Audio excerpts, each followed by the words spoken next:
Hey, it's me again, that guy from the internet who talks about indie games and how they're made. Every so often, a fellow YouTube game developer will reach out to me and say, I've got a new game. Do you want to play it? Do you want to tell people how good it is? Do you want to tell them to wishlist it?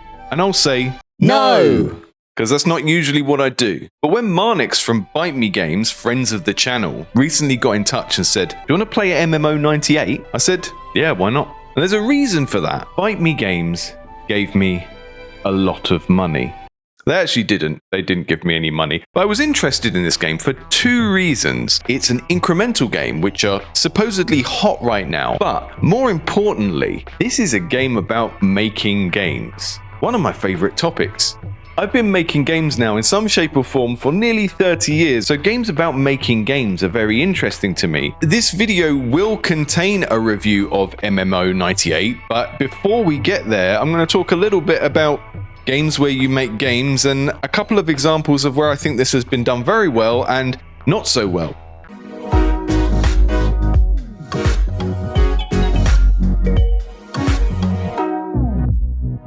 My gold standard of games in this category, Hyrosoft's GameDev story, which is like 10 years old now, but it's my video and I can talk about an old game if I want to, so there. If you download and play GameDev story today, you'll probably find it a bit clunky, the user interface isn't great, but there are a few things that I really enjoy about this game. It kind of gives us a history of the games industry up to that point, all these different systems, and there's some kind of numbers thrown in about like how big the market is on the consoles versus the PC. You get these kind of silly pastiche system names come out. I feel like the process that is presented in this game for how games are made is pretty well done as a simulation. GameDev story requires the player to pick the theme and genre of their games, and it has some kind of hidden relationships between those things where certain combos don't work. The market didn't like my Puzzle Ninja game because they're a bunch of Philistines.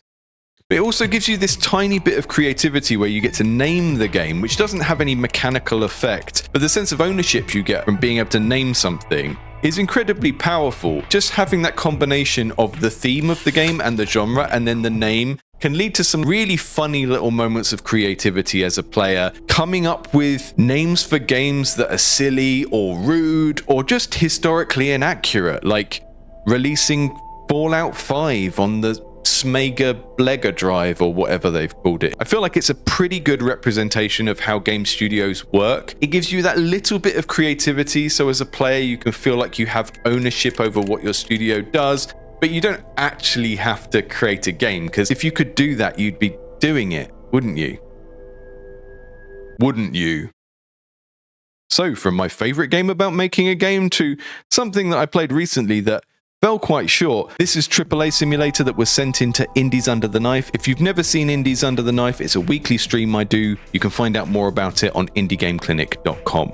That was a call to action. I think I might be a proper media business person now. Anyway, this game quite openly sets out to satirize the AAA games industry. Hey, I get it. There's lots of us out here who either don't like AAA games or don't like the conditions that they're made under, and that is totally valid. The game is full of vitriol towards the types of people who own and run game studios. For example, the tutorial opens with your dad putting you in charge of the studios. There's none of that creativity or charm from GameDev story here, partly because this isn't what AAA Simulator sets out to do. There's nothing in this game that is actually aspirational apart from making money. There's no part of this that is actually mapped onto the joy of making games or of developing a specialism at making a particular type of game, becoming the next FromSoft or becoming the next Naughty Dog. It's just totally focused on that satirical vitriol. If you're going to mock something because you think it's not good enough,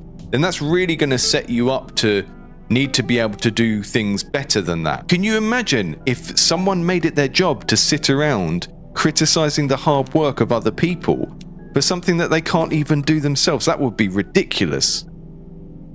I can overlook the garish art direction of this game, the kind of primary colored clip art board game vibes of the whole thing. But it's also just riddled with UX problems, too much text on the screen for a game that is trying to be light and funny. It's just an example of the type of thing that happens when someone sets out to make art entirely to be satirical and critical of something without learning their craft first. If you don't believe me, go and check it out yourself. It's such a confusing thing to interact with because it's not based on any established game or genre, because it exists entirely to make these kind of snide jokes about the games industry rather than to really fulfill any kind of player fantasy about running a studio.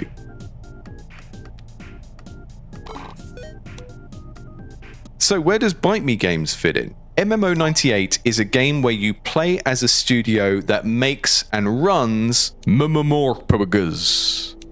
multiplayer online RPG games such as Guild Wars, World of Warcraft, Ultima Online, which is kind of like RuneScape for really old people. The game is not super historically accurate, and I think that's probably for the better. You have this kind of late 90s Windows design for all of the interface and the applications that you use to run your studio, but then there's some kind of historical slippage where we're like sending keys out to streamers and stuff like that that wouldn't have existed at the same time. But I think the game benefits from this. It's smushing together sort of 20 years of games history into one fictional moment so that it can do all of the things that it needs to do. One of those is have a really cool upgrade tree that actually feels like it tells a story about what kind of business you're running, you know? The game is structured so that you're running your first MMO and buying servers and managing the community and doing all of these types of things, all the while you're collecting income and investing it into the development of your next MMO. And when you launch that one, you leave the previous one behind, you lose a bunch of the upgrades and stuff that you got from that. And it's just a really nice thematic framing of the prestige loop that a lot of these games have. The standard design for a lot of these clicker or idle or incremental games is that the number can only go up so far until it becomes meaningless, because normal people no understand really big number. At which point you need to prestige the game and start it again from scratch so that you can do the upgrade tree again. Some of this did confuse me a little bit on my first playthrough because I didn't know I'd lose certain upgrades. So I was thinking, we're going to get our infrastructure really strong. We're going to build so many servers, and then when we put out our next game, it's going to have so many servers. And then when I released my sequel, the game was like, oh, did you know you're going to lose all your servers now? It was not my finest hour. This is my assistant Gnorman. He's quite irritating, mostly in a deliberate funny way, but sometimes just because he's a bit more repetitive. He needs more lines of dialogue, but you know, this is an early demo of the game. I'm sure they will give him more things to say later on. Charming little fella that he is. The game lets you name your studio and your MMOs, which is fun. It gives you that little bit of ownership. This is the kind of incremental game that I personally like. As a kind of creative person that likes roleplay and telling stories and stuff like that, I don't get much out of an idle game that is purely numbers and moving things around. When you've got a situation like this where there's a little bit of a theme, I'm running a business, there's a little bit of a story, I feel like I have a little bit of creativity, that's when the genre really starts to shine. Speaking of genre, there's a lot of talk about incrementals at the moment, and you see a lot of buzz and people going, this genre is really popular right now, this is trending, I should make one of these. These games have not stopped being popular since about 15 years ago when Cookie Clicker and Adventure Capitalist and games like that came out. They are more popular than other genres of indie games because they are accessible and casual. They do not require skills in order to play. This one requires some level of judgment in order to min-max the game and progress a little bit faster. Like, for example, I didn't learn until I was on my second MMO that I should prioritize upgrades that make money, because at Crank & House Software, we do it for the love. This is a genre of game that has been here for a long time. It's not going away, and the reason they seem to be popular right now is because they are a genre of casual games that nerdy people with Steam like, rather than casual games that people play on their phones on the tube. Sometimes I wonder whether doing this is really a good use of a cultural studies PhD. Speaking of culture, one of the things I like about this game is the way that it looks. There's something about this game that feels unusually stylish. This feels like the first game that BiteMe have made that has what I would consider thoughtful art direction. obviously very nostalgic. It's pressing certain buttons. People who remember this feel nostalgic for it. People who are not even old enough to actually remember this feel nostalgic about it. There's something magical about how nostalgia works. When we think about nostalgia in media, we're just thinking about that side of things. Like, how does it make people feel? Oh, this thing did well because it's very nostalgic. Oh, Y2K was very nostalgic. Oh, the PSX aesthetic was very nostalgic. People like Stranger Things because they're nostalgic for the 80s. But if you're making things, then the benefit of nostalgia is not just about the audience or the market or what's out there. It's also about your own creative processes. Because if you make something that is meant to evoke a particular thing that already exists in history, then a lot of your creative decisions have already been made for you. When they chose to make it in this incredibly specific historical setting with a particular visual style, that makes the whole thing feel incredibly creatively coherent.